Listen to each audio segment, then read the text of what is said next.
कानून बनने से ज्यादा जरूरी है कानून का लागू होना। सरकार को इस पर ध्यान देना चाहिए। क्यों सरकारी स्कूल में बच्चे नहीं आते, क्यों प्राइवेट स्कूल में बच्चे जाते हैं, जबकि टीचर अच्छे हैं। प्रदेश में भी ऐसा होना चाहिए। इन पे सब पे लगाम रखनी चाहिए। शिक्षा से कमाई का जरिया सरकार को बंद करना चाहिए। पुलिस बात है, पुलिस का फेलियर है, प्रशासन का फेलियर है। एसडीएम के पास जा रहे हैं तो एसडीएम को इतना ज्ञान और नॉलेज होनी चाहिए कि राइट टू एजुकेशन एक्ट क्या होता है, क्या कानून है। अगर कोई बच्चा, दुर्भाग्य है कि हमारे पास नहीं आया, लेकिन हमारा फेलियर है कि उसे हमारी याद नहीं आई, तो मैं तो समझूंगा कि मैं इसमें मेरा फेलियर है। क्योंकि युवा आज हमें भी नाराज होंगे हमसे भी कि क्यों अंतिम संस्कार कर रहे हो। ये युवा ईंट से ईंट बजा देंगे अगर इसमें कोई भी डला। नमस्कार मंत्री जी। नमस्कार। बहुत बड़ी घटना हुई, आप भी छात्र रहे और आपने प्रतिनिधित्व किया छात्रों का, तो अब भी इस तरह की व्यवस्था है, शिक्षा पर इतना पैसा खर्च हो रहा है। हाँ, एक सवाल छोड़ गया उज्जवल, उसकी मौत एक सवाल छोड़ कर गई है। जहां तक मेरी आवाज है वो इस बात को सोचे। कानून ये है कि शिक्षा से आप पैसा नहीं कमा सकते, और जब जमीन पर जाते हैं तो कानून लागू होता दिखाई नहीं देता।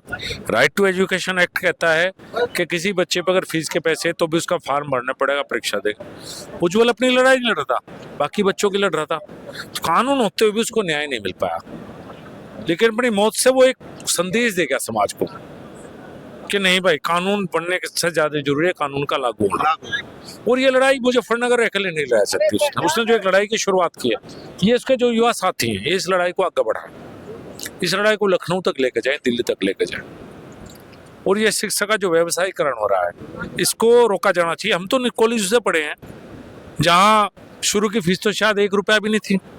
मैं यूनिवर्सिटी में जब था तो शायद मेरी आखिरी फीस 100 रुपये महीना थी। हम तो वहां से पढ़ कर आए हैं, हमें तो अजीब लगता है चीजें, लेकिन आज उज्जवल हम सब के लिए कुछ ना कुछ, ये हमारा भी फेलियर है, उसका नहीं है। सिस्टम के साथ, पूरे सिस्टम का है, सिर्फ इस कॉलेज का है, इस कॉलेज के मैनेजमेंट के साथ साथ पूरे सिस्टम का फेलियर है।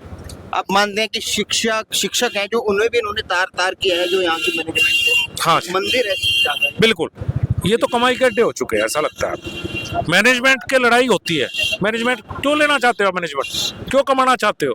कमाई की लड़ाई है इस समय तो शिक्षा में, ऐसा लगता है। ड्रेसेस पे इतना खर्चा रहता है, आप देख रहे हैं प्राइवेटाइजेशन इतना ज्यादा बढ़ चुका है कि जो सामान्य वर्ग है वो बच्चों को पढ़ाने में असमर्थ है। सरकारी स्कूलों की व्यवस्था आप देख ही रहे हैं कि बच्चे वहाँ पढ़ाना नहीं चाहते। शायद यही लड़ाई है जो शुरू कर गया।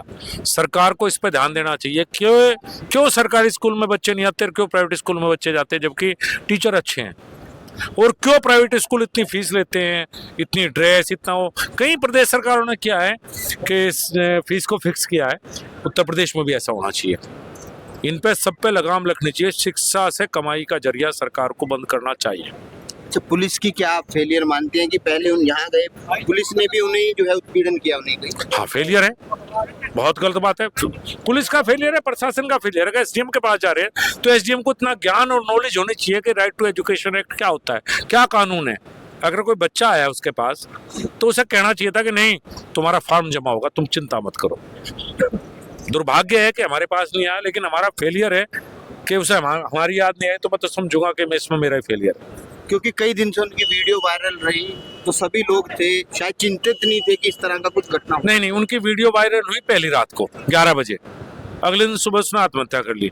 तो शायद रात के, मैंने कल आज सुबह उनके परिवार से भी पूछा तो उन्होंने बताया रात के 11 बजे से सुबह तक उसके दोस्त भी नहीं देख पाए। उसके दोस्त उसकी आत्महत्या के बाद वो वीडियो दोस्तों ने देखी। शायद अगर दोस्त पहले देख लेते तो हमारे अलावा तो दोस्त भी शायद उसको रोकते। तो परिवार के साथ क्या सहानुभूति है? आप लोगों ने भी घोषणाएं की है। देखिए, परिवार के साथ खड़े हैं, परिवार की जो भी मदद होगी हम सब लोग मुजफ्फरनगर वाले समर्थ हैं, हम मिलकर कर लेंगे। बाकी बच्चे मुख्यमंत्री के पास जाएंगे, मुख्यमंत्री जो मदद करना चाहिए वो अच्छी बात है। अभी 48 घंटे का आप लोगों ने भी समय दिया और प्रशासन ने भी, अगर गिरफ्तारी नहीं होती, शायद इतना गुस्सा है कि युवा आज हमें भी नाराज होंगे हमसे भी कि क्यों अंतिम संस्कार कर रहे हो। ये युवा ईंट से ईंट बजा देंगे अगर इसमें कोई भी ढिलाई पुलिस या प्रशासन के द्वारा हुई। आपका एक पॉजिटिव ये रहा कि आप सरकार में होते हुए भी जो चीजें गलत है उनके लिए समाज के साथ खड़े हुए। मैं इसीलिए कह रहा हूँ कि युवा नहीं छोड़ेंगे इनको। धन्यवाद।